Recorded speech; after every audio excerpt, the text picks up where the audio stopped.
Bentrovati al meteo. Nuova perturbazione in arrivo dalla Francia e sarà anche piuttosto intensa, ma il tempo dunque nella giornata di mercoledì 10 febbraio. Vediamo la situazione insieme.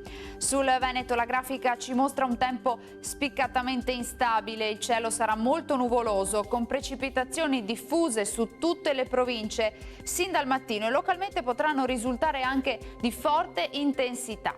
Entro seranotte andrà gradualmente migliorando con fenomeni dapprima intermittenti e a seguire in esaurimento.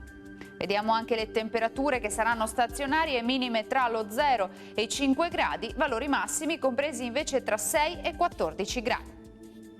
Stesso scenario se ci spostiamo poi sul Friuli Venezia Giulia, il fronte perturbato colpirà anche qui con precipitazioni diffuse, vedete? Attenzione perché non si escludono piogge anche molto intense. Temperature minime tra 3 e 8 gradi, massime sui 9-11 all'incirca. Diamo uno sguardo infine alla situazione del Trentino Alto Adige, anche qui precipitazioni su tutti i settori, locali nevicate a bassa quota sulle aree alpine di confine.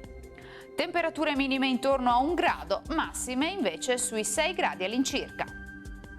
Dal meteo per ora è tutto, vi auguro come sempre un buon proseguimento in compagnia di Antenna 3.